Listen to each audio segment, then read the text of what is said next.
Hey everyone, I'm so excited to talk to you today.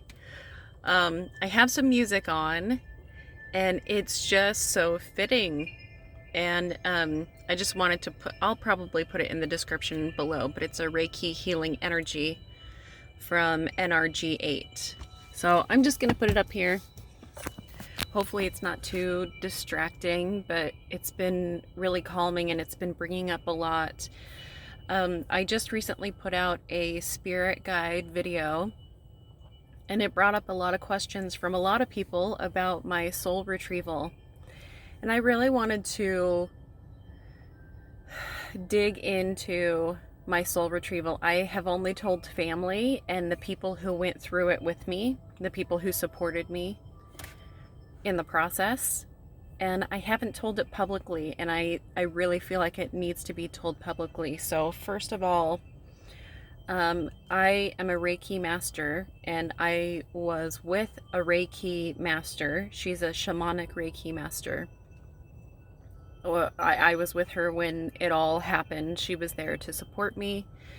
And I am wearing her woman weaver shawl. This is a gift from the Guatemalan women.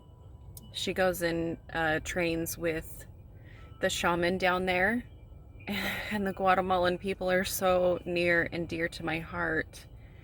And it just feels like home. It feels like this is a piece of me. And I'm gonna wear it today while I go through this, while I tell you guys about my soul retrieval. So, like I said, first of all, I was with somebody. I didn't do this by myself. I couldn't have done it by myself, but it does take a lot of core work before. There's a whole list of things that you need to do before you do the soul retrieval, because when you retrieve your soul, you should be going back to the very beginning, and that might not be in this lifetime. It might be in a past lifetime when your soul, separated from you, a fragment of your soul separated from you. And my situation is very different from others because other people usually are violated or abused. A lot of it is sexual. Sexual trauma will split somebody's soul. You are so violated and traumatized that part of the soul gets fragmented. And that's not for everyone. Every situation is different. But usually you don't have a say in it. When your soul fragments from you, you don't participate in it. It just happens.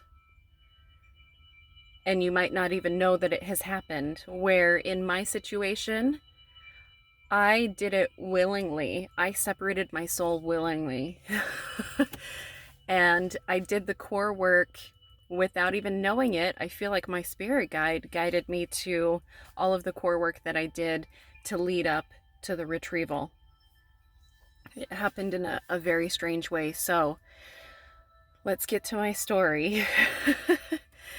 So as a child, I was very heavily abused and tortured.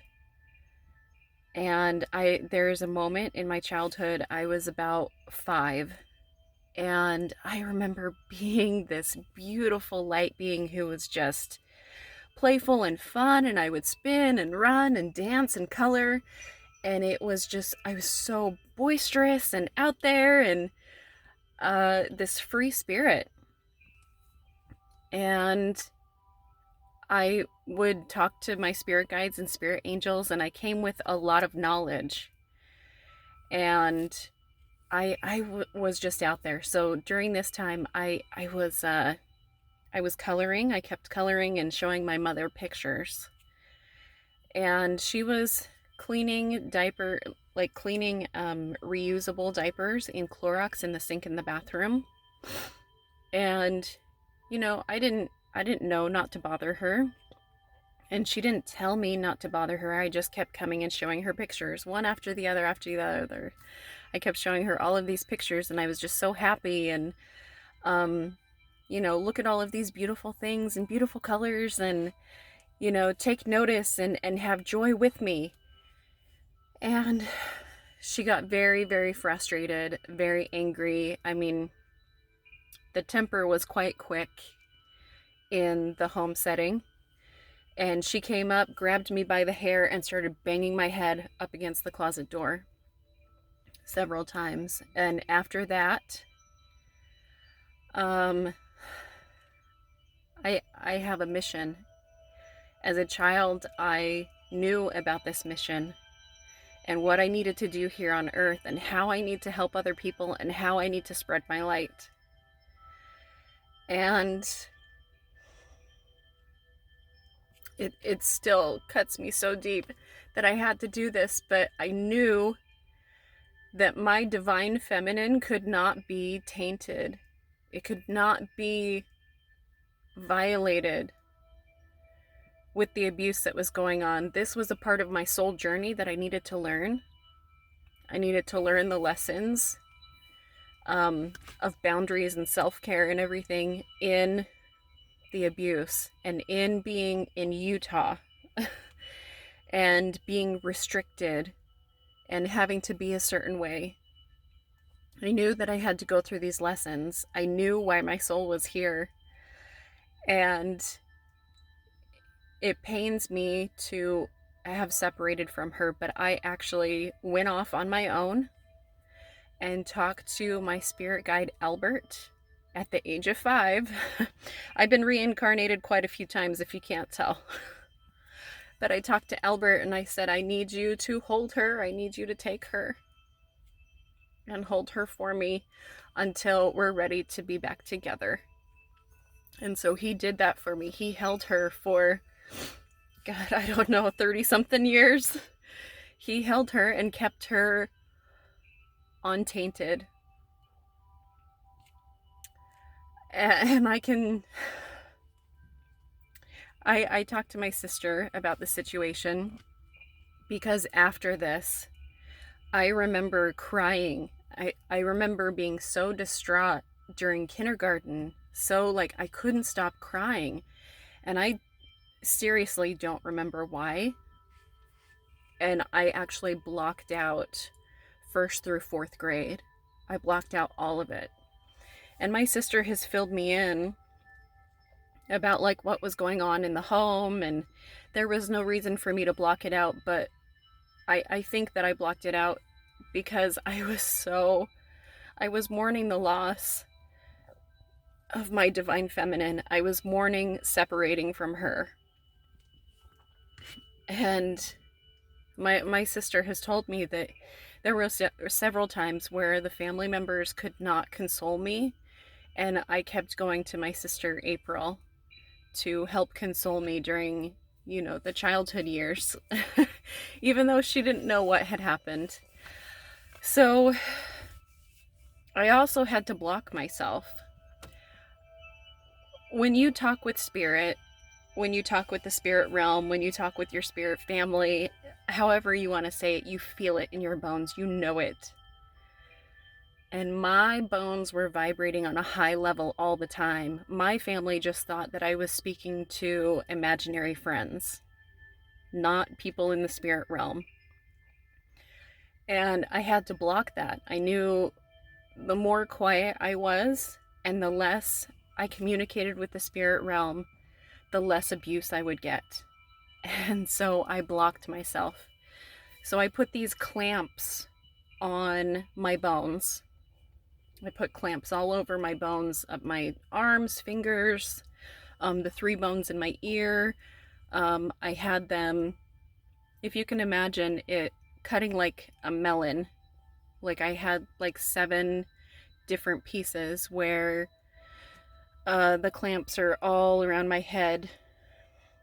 And it's kind of, I kind of put a cap over my head to cover my ears and my 3rd eye because it was too active as a child, and I knew that I would be abused more.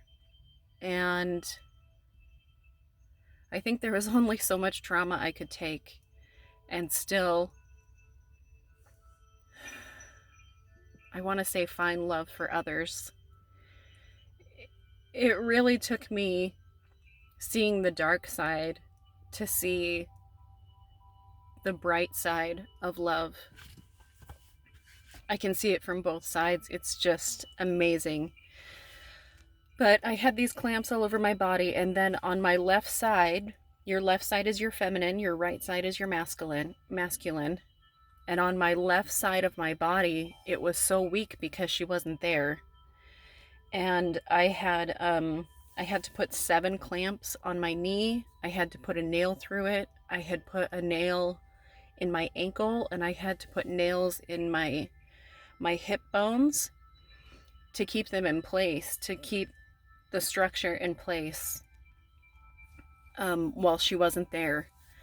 And so what happened is, during my Reiki master course over the weekend, we did an aura cleansing. And during the aura cleansing, I realized I had all of these clamps. I had a cape, I had nails, I had all of these devices I had put into place, and I didn't understand I did this, because I remember she kept asking me, are you ready? Are you ready? Are you ready to take it off? And I'm like, I don't understand. I don't understand why I did this. So it actually took 2 different sessions where they were able to remove the top portion of the clamps, and she was able to come into the top portion of my body. And then during another session, we were able to remove the bottom portion, and I really had to get down to the source of why I did what I did, and it was to keep her intact in this beautiful, bright spirit that spins and dances and colors and sings and is just out there and vibrant. I just couldn't taint that. And so that is very different than other people. Other people will have part of their soul fractured because they have been violated, and it's not their choice to fracture their soul. It's because of what's happened to them. And like I said, it can happen in this lifetime. You could have fractured parts from past lifetimes. And I went to a shamanic Reiki master, and she was able to, put the pieces back together and fill it with love and light. And I'll do another video on what it's like afterwards, the care that you need to give yourself afterwards, because it can be very difficult to have this portion of you back in your body. So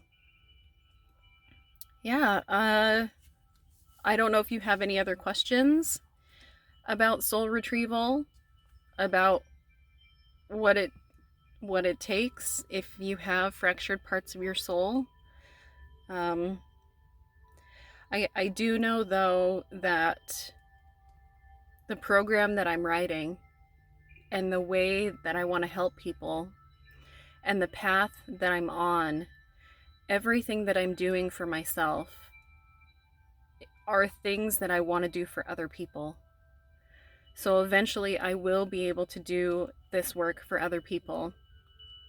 I just have to go through it and experience it myself first, so I know how to support somebody else in the full capacity that it takes. And so my program will grow and grow and grow. I have 2 parts to my program so far, and I can see a 3rd and a 4th, as the journey grows. And part of it is this soul retrieval, or the aura cleansing, or entity removals. It goes so deep. Once you start the spiritual work, it can go very deep. And I want to hold space for other people in that capacity. And